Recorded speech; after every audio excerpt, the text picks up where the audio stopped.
Assalamualaikum warahmatullahi wabarakatuh. Saya Melena Sonata dengan NIM C1A019024, salah satu mahasiswi Prodi Ekonomi Pembangunan Fakultas Ekonomi dan Bisnis Universitas Jambi.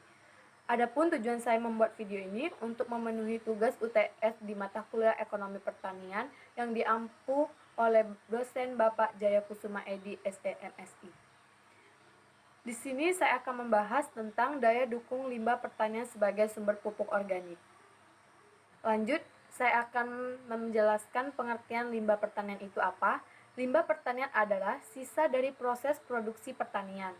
Limbah pertanian antara lain berupa kotoran ternak, jerami padi, jerami kacang-kacangan, serasa, dan ranting tumbuhan.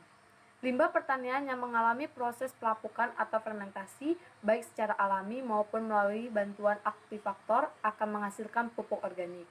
Pupuk organik dipercaya sebagai pupuk yang lengkap walaupun dalam jumlah kecil, tetapi mengandung unsur makro dan mikro yang dibutuhkan tanaman. Ketersediaan pupuk organik dalam jumlah dan kualitas yang memadai dapat sebagai besar dalam menuju terwujudnya pembangunan pertanian yang berkelanjutan. Penggunaan pupuk organik selain dapat memperbaiki struktur tanah, juga dapat meningkatkan produksi lahan. Dan pengertian pupuk organik itu menurut Permetaan Nomor 1 Tahun 2019, pupuk organik adalah pupuk yang berasal dari tumbuhan mati, kotoran hewan, atau bagian hewan, dan limbah organik lainnya yang telah melalui proses rekayasa. Berbentuk padat atau cair, dapat diperkaya dengan bahan mineral dan mikroba yang bermanfaat untuk meningkatkan kandungan hara dan bahan organik tanah, serta memperbaiki sifat fisik, kimia, dan biologi tanah. Adapun keunggulan pupuk organik mempunyai 4 poin, yaitu memperbaiki sifat fisik dan kimia tanah, memiliki kandungan hara makro dan mikro yang lengkap ramah lingkungan, dapat dibuat sendiri menyerap dan menyimpan air lebih lama, membantu meningkatkan mikroorganisme tanah. Dan adapun macam-macam pupuk organik antara lain pupuk kandang, pupuk hijau, pupuk kompos, pupuk hayati, humus, pupuk serasa, pupuk organik cair. Baiklah, di sini saya akan menjelaskan pengertian dari macam-macam pupuk organik yang telah saya sebutkan tadi. Pengertian pupuk kandang itu adalah olahan kotoran hewan, biasanya ternak, yang diberi pada lahan pertanian untuk memperbaiki kesuburan dan tekstur tanah. Pupuk hijau dalam bidang pertanian merupakan pupuk yang berasal dari tumbuhan atau tanaman. Pupuk hijau biasanya dalam penggunaan untuk menambah unsur hara tanah, terutama nitrogen, karena pupuk hijau banyak mengandung unsur tersebut. Kompos adalah hasil penguraian parsial atau tidak lengkap dari campuran bahan-bahan organik yang dapat dipercepat secara efisien oleh populasi berbagai macam mikro dalam kondisi lingkungan yang hangat, lembab, dan aerobik atau anaerobik.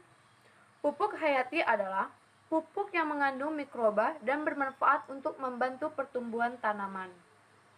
Humus adalah tanah yang sangat subur terbentuk dari lapukan daun dan batang pohon di hutan, hujan tropis yang lebat.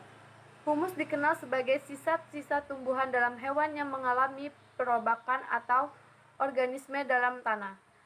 Berada dalam keadaan stabil, berwarna coklat kehitaman. Pupuk serasa ini juga disebut sebagai pupuk penutup tanah karena dapat dikatakan di atas permukaan tanah.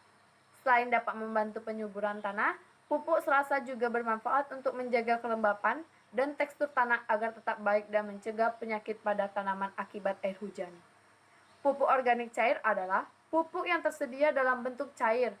POC dapat diartikan sebagai pupuk yang dibuat secara alami melalui proses fermentasi sehingga menghasilkan larutan hasil pembusukan. Adapun strategi pemasaran pupuk organik yang dapat saya simpulkan ada dua, yaitu strategi CO dan strategi ST. Untuk strategi CO adalah strategi yang menggunakan kekuatan untuk memanfaatkan keuntungan dari peluang yang ada. Strategi tersebut diantaranya meningkatnya kapasitas produk yang berkualitas dan tahan lama dan mencapai kesadaran masyarakat agar semakin maju dan beralih ke pertanian organik. 2. Mempertahankan manajemen organisasi dan selalu mengutamakan kepuasan pelanggan. Ketiga, meningkatkan mutu produk dan mempertahankan produk di pasaran. Strategi ST adalah strategi yang menggunakan kekuatan untuk mengatasi ancaman. Strategi-strategi tersebut diantaranya meningkatkan permintaan pasar terhadap produk yang berkualitas baik, harga terjangkau dan tahan lama, menjalin kerjasama yang baik dengan petani dan peternak, melakukan kegiatan promosi untuk menarik minat konsumen. Hanya itu yang dapat saya sampaikan. Apabila ada kekurangan, saya mohon maaf. Wassalamualaikum warahmatullahi wabarakatuh.